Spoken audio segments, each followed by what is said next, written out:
It's taken me a while to realize this because I'm so damn stubborn.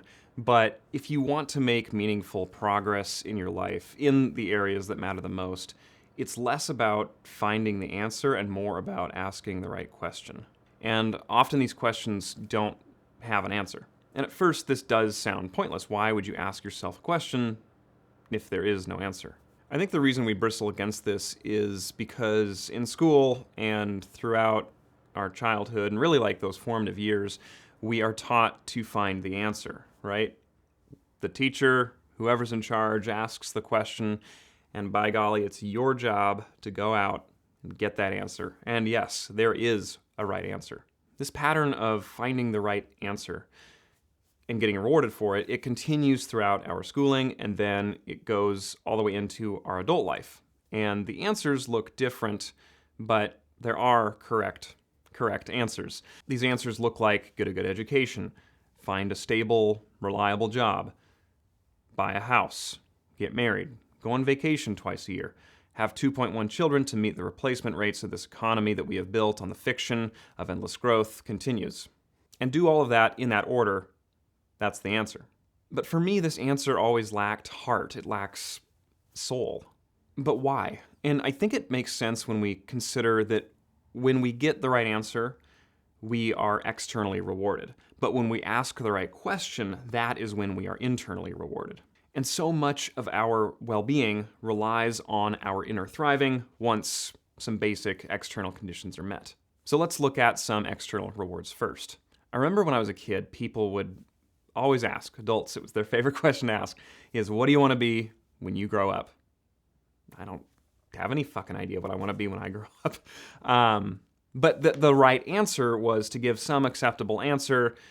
The adults would nod and smile, and then I would get externally rewarded through the nods and smile and then the social acceptance that comes along with that. As an adult, you say and do the right things, you get a promotion, you then get your tax return for that next year, and the number on the tax return is bigger. Congratulations, you did it. These external rewards that we seek, whether it be status or money or material possessions, it's not that they're necessarily bad, it's just that they're never enough. It never fills that internal desire that I think we all are striving for, that we all are yearning for. There's still something missing, and we can feel it. And that's where I think we have to look not outward, we stop looking outward and we begin to look inward. Let's shift our attention now to internal rewards. And this, to me, is the crux of everything. This is what we are all seeking. We're seeking internal rewards. We just are never taught how to pursue them. A sense of pervasive calm or meaning and purpose that transcends our vocation, or unadulterated joy at the idea that we exist at all. Because the overwhelming odds are that we shouldn't exist, yet here we are. These things, I believe, are the things that last, that matter, and the things that we are truly seeking when we're trying to find that sense of calm, that sense of peace with these external rewards. They can't be found externally. I believe they have to be found internally, and the way that we find them is through asking the right questions. So what are these questions that we should be asking? We will get there, I promise. But first, before we do, I want to think about it in terms of two different buckets of questions, so to speak. And the first bucket is what I like to think of as box questions. Now, box questions are clearly defined, they have parameters, and they have an answer. And this answer usually fits within a box. Then there are the questions that we are concerned with. These questions I like to think of as doorway questions. These questions, they don't necessarily have a correct answer. Oftentimes, they don't have an answer. The point of these questions is for you to enter in through this doorway and to explore an area of your life, of your inner being, that you maybe would not have had a chance to explore had you not asked this question. The point is to go through the door and to see where it might lead. I think the cool thing about these questions is they can remain the same throughout time. So depending on when and where you enter from, you are a different person, and so you will enter in through this door, the same door, but it can lead you to different places. As the saying goes, no man ever steps into the same river twice, for it is not the same river, and he is not the same man. Okay, so what are the questions? I will provide some that I like, with the caveat that this is not an exhaustive list, And a lot of these questions on the surface can sound cliche, they can sound trite. Often that's because you just haven't simply sat with them long enough for them to reveal their wisdom. Okay, so some of the questions. What am I willing to give my life for? What are my values, and am I living from those values? What am I currently curious about, and where might that take me? What do I love?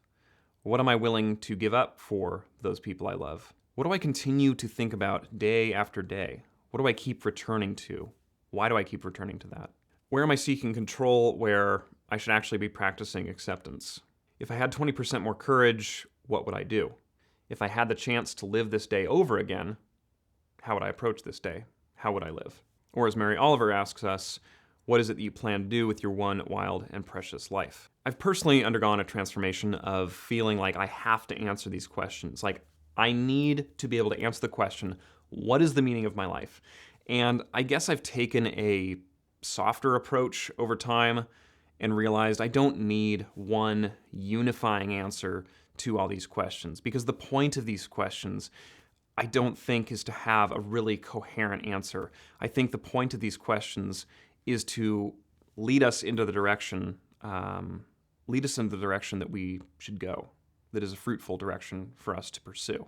I like to think of these questions as companions that we get to take with us throughout our journey on life, as opposed to things that must be conquered or defeated, or these questions that we must find the answer to.